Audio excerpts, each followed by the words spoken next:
avanzamos un grupo de traballo nos para o segundo. A modo xeral, quería comentar os grupos que estiveron presente que é moi complicado centrarse no que falou dos Villares.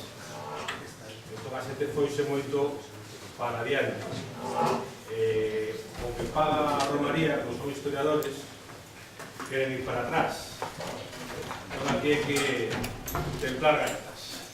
Entón, intentemos falar de onde vimos, onde estamos, pero por favor non a bola de cristal non. É dicir, non sabemos onde carallo imos, creo, polo menos, eu sei que vou para Vigo pola tarde, pero mañana. Entón, onde estamos agora, e logo pola tarde, cando voltemos aquí outra vez, vou saltar, sí, non?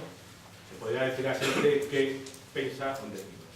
Bueno, xa está. O señor Edelmiro López Iglesias, como ya sabéis todos, vai entrar no asunto, moi breve, conto o la mañá. Cando acabé, habrá un tempo para cuestións metodológicas e creo que xa se ha resuelto o tema de logística, entón non hai preguntas. Únicamente se esperamos grupos do segundo reunión. Ben, eu como me tomara o partido do rótulo, acostumbro a ser ben mandado, que era o futuro do rural, prepararon as notas, pois un moi improvisador, falando de onde estamos, pero tamén meténdome en para onde íbamos. Aceptando disciplinadamente o que acabo de decir, quedareime logo só onde estamos. E isto, ao facelo de forma telegráfica, organiceino ou resumir en 7 notas. Eu resumiría onde estamos, en canto á realidade actual do rural galego, en 7 notas. Que enuncio e non argumento, porque senón xa me perdería. A primeira nota, para aclarar onde estamos, eu diría que Galicia xa non é un país rural. Calquer dato que tomemos, o rural sigue ocupando a maior parte do territorio, pero nel vive unha minoría da poboación galega. A segunda nota é que o rural realmente existente hoxe, o rural galego, xa non é nin só, nin principalmente agrario. Isto podemos ver nas actividades da poboación, por dar só algún dato, da poboación que vive no rural, non vos canso comento do que está o tudo. Hoxe traballa e vive principalmente da agricultura menos da cuarta parte. As outras 3/4 partes é xente que traballa noutras actividades no propio medio rural ou ben para ela o rural é só un espazo residencial e traballa, fenómeno que é máis frecuente, traballa en actividades en cabeceiras comarcais ou vecinales próximas. Digo que isto, que o rural xa non é só nin principalmente agrario, vese nos datos sobre a actividade da poboación, pero tamén se miráramos as fontes de renda dos habitantes do rural e mesmo na xestión do territorio. Os agricultores, hoxe as explotacións agrarias, só xestionan en Galicia, según os datos do último censo agrario, menos dun tercio do territorio. 900.000 hectáreas é a superficie total, incluindo o monte que forma parte de explotacións agrarias. 900.000 hectáreas en números redondos é a superficie que xestionan as explotacións agrarias, o cual nos plantexa un tema, non me meten para onde imos, pero é evidente que aquí de Ibas un tema, e é como se xestiona hoxe, como se pode xestionar no futuro o resto do territorio rural que xa non son os agricultores que non xestionan. Terceira nota. Bueno, no fondo, por ampliar un pouco esta segunda nota, o problema que temos un dos problemas do rural galego, e aquí tomo prestadas palabras dun compañeiro portugués que coñecen moito os presentes, Fernando Oliveira, dos problemas do rural tamén galego, un dos fundamentais é que o rural xa non é agrario, pero ainda non é outra cousa, ou é moitas cousas distintas que están pendentes das mesmas, desde o que simplemente vive aí pero traballa na cidade até o que sigue vivindo nunha aldea dedicada básicamente a actividades. Terceira nota, dentro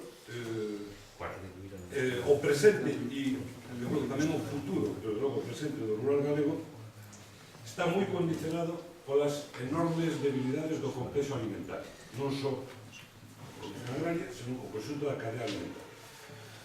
Non volvo a casar aquí con datos, simplemente decir que, por un lado, temos enormes deficiencias ainda na produción agraria, moi ligadas ao problema da terra, un dos problemas non resoltos, o problema da xestión e dos usos da terra. Temos enormes deficiencias no sector agrario, temos unha agroindustria aínda máis débil, e o resultado final diso é un dato que a mí me parece o máis plástico sobre as debilidades de Galicia no plano alimentario. Desde que hai datos estadísticos ao respecto, Galicia ven resistindo unha balanza agroalimentaria deficitaria. Somos un país tan agrario, tan potencia agraria, que a nosa producción é insuficiente en termos netos. Non falo de que se compran unhas cosas fora, en termos netos. Compramos fora máis do que vendemos, en termos de produtos alimentarios. Cuarta nota, como consecuencia desas debilidades do sector agrario e do escaso desenvolvemento de outras actividades non rurales, que se cuidan de outras actividades, pero en cuantía moi suficiente, o resultado é que temos un medio rural cuns niveis moi baixos de producción por habitante, que en termos de gasto, a situación, de capacidade de gasto, a situación mellora, que sería en termos económicos, o PIB por habitante sigue sendo comparativamente moi baixo, a renda disponible por habitante, en cambio, está moito máis próxima das áreas urbanas, pero a costa dunha forma de dependencia das transferencias sociales.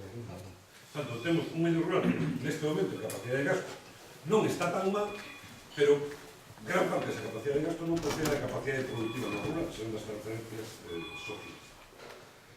Quinta nota, e vedes que se me vou aproximando ao final, porque eran só 7. A quinta nota de onde estamos é un medio rural que ao lado deses debilidade económica sigue resistindo enormes deficiencias no acceso a servicios básicos, tanto para a poboación como para as empresas que queren radicarse no rural. E cando falo de servicios básicos non me refiro a vías de comunicación, que aí estamos sobredotados, senón sanidade, educación, atención á infancia, a persoas dependentes, acceso ás TICs, acceso ás novas tecnologías no rural.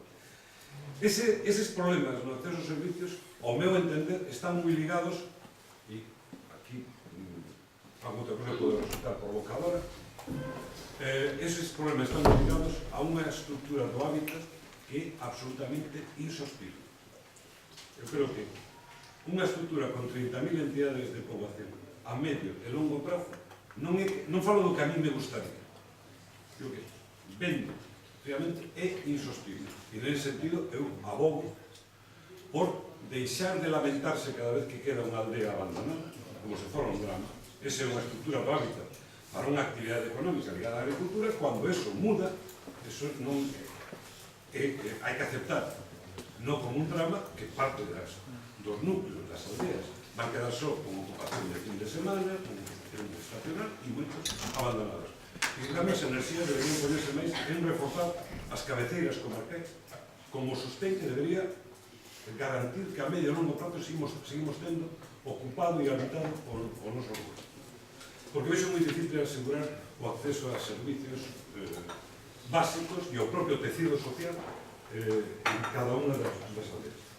Sexto, nota, refírese á cuestión dos problemas demográficos. Como sempre se destaca isto, efectivamente temos un medio rural con enormes problemas demográficos, que se reflicte en que nun proceso de despoboamento prácticamente serializado na maior parte das áreas rurais, cun matiz, ese despoboamento xa non se debe nas décadas recentes á emigración, sigue marchando xente nova para as cidades, pero iso está sendo máis que compensado por os retornos, sobre todo da emigración estranxeira, de tal modo que o saldo migratorio na maior parte dos concellos rurais galegos nos últimos 20 anos é positivo. O problema é que marchan novos e volven vellos, pero en termos, e se siguen despoboando é porque o envellecemento levou a que morra moita máis xente da que nace. En definitiva, hai efectivamente un enorme problema demográfico que se resulta en que a maior parte dos concellos rurais están subindo un proceso de reversión demográfica dificilmente reversible, porque se están por fusión migratorios, senón a pirámide de edades. Pero o meu matiz é que iso non é unha causa do problema do rural, senón un síntoma, é bastante obvio. Dito do outro modo, que na medida en que se lograra reactivar a base económica e o acceso aos servizos nas áreas rurais, iso acabaría solucionando os problemas económicos, porque a demografía sempre está moito máis dependente da economía que o sentido inverso, en la que tamén se dé, digamos, que incentivo. E finalmente, bueno, nese sentido, un apunte breve respecto a isto. Se miramos en termos comparativos con outras zonas de Europa que teñen medios rurais xa estabilizados ou mesmo cunha reactivación demográfica e vemos onde está a nosa normalidade, decir que a nosa normalidade non está en que caíra moito o emprego agrario. O problema de Galicia que caeu en moi pouco tempo, pero non é que diminuíra moito o emprego agrario, é que se xerou comparativamente moi pouco emprego noutras actividades. A diferencia a Galicia do medio rural holandés ou das rexións francesas que están tendo unha reactivación demográfica, non é que caíra aquí máis o emprego agrario, fixo menos tempo, pero que nos diferencia fundamentalmente que se está creando moito máis emprego noutras actividades. E finalmente, xa concluo, a sexta nota que eu tiña aquí preparada é que temos un medio rural cada vez máis heteroxéneo. Porque, de outro modo, non temos un medio rural, senón moitos medios rurais. En termos demográficos, en termos de actividades económicas, non se parece en nada, ou parece ser moi pouco, a zonas de montaña septentrionais, tanto de Lugo ou do macizo de Entrada de Ourense, coas zonas periurbanas das Rías Baixas ou do entorno de Santiago ou de Coruña. E dentro, esa heteroxeneidade derívase do desenvolvemento moi desigual da actividade agraria, porque hai zonas do interior en que a gandería dereita sigue sostendo, hai outras onde non queda prácticamente ninguna actividade agraria, pero sobre todo esa heteroxeneidade do rural ten moito máis que ver do desenvolvemento de outras actividades, é isto que está marcando, digamos, a diferenciación entre unha e outras. E dentro desa heteroxeneidade, e xa concluo, dentro desa heteroxeneidade hai fenómenos que están cobrando cada vez máis importancia que teñen que ver coa novas formas de mobilidade da poboación rural e novos funcións desa poboación. En concreto, cada vez hai máis poboación que vive no rural que traballa non só noutras actividades, senón fora do espazo rural. E xa para concluir, non me meto en para onde imos, pero si quería, se decide para onde imos, tiña que preparar varias cuestións para o debate que saindo ao longo do día. Si diría que, partindo da realidade actual do rural, que isto axudaría a situala, eu se insistiría nunha idea de que o que temos que plantexarnos como reto cara ao futuro non é tanto que o que salvamos do medio rural que coñecemos a mediados do século XX, unha especie de melancolía permanente, senón como construímos un novo rural a partir dos vimbios que xa foron aparecendo, como lle damos a iso consistente e coherente, e imos configurando un novo medio rural que, ao meu modesto entender, ten que cumprir dúas condicións básicas. Unha, posibilitar uns niveis de renda e un acceso aos servicios que des unha calidad de vida cos matices que sexan equiparables aos das áreas urbanas, con matices, habrá cousa tudo. Como conseguimos iso? Porque se nos plantexamos que a xente vai quedar no rural por voluntarismo, isto afectará a minorías moi pequenas, pero non é unha solución para isso. E a segunda condición que ten que cumprir ese rural é o de responder ás demandas que a sociedade actual fai ao seu rural. E responder ás demandas quere decir que as actividades e as funcións, as demandas non é só de produción de bens para o mercado, hai funcións que ten que cumplir o rural no futuro e na actualidade, a función social, a función ambiental, que non vai retribuir o mercado e que terá que retribuir o conxunto da sociedade a través do erario público. Porque son, se chama economía, bens públicos que non hai forma... Non lle vas poñer para disfrutar dunha paisaxe ou convirtir iso nun ben privado e dixo que queira ver isto que pague. Como iso, en boa parte do mundo non é posible, xa necesario transferencias públicas. Pero a idea que quería destacar é que cando pensemos en actividades ou funcións que poden desenvolverse no rural, teñamos sempre en conta que iso ten que pagado o conxunto da sociedade e, por tanto, ten que responder a demandas que a sociedade está disposta a pagar ben a través do mercado ou a través do erario público. Porque moitas veces eu creo que caemos quen visto desde o rural que recursos ten, que pode producir, pero o importante non é que pode producir a partir dos recursos que ten, que pode producir que a sociedade esté disposta a retribuir. Deixo. Bueno, muchas gracias, Edelmiro, por la presentación. Tenemos entonces una segunda sesión de grupos de traballo. Hasta una, imos con algo de retraso, que parece que inevitablemente podemos. Perdón, hasta as dúas. Hasta as dúas, entonces, que teremos finalmente outra vez a comida aquí onde vamos a café.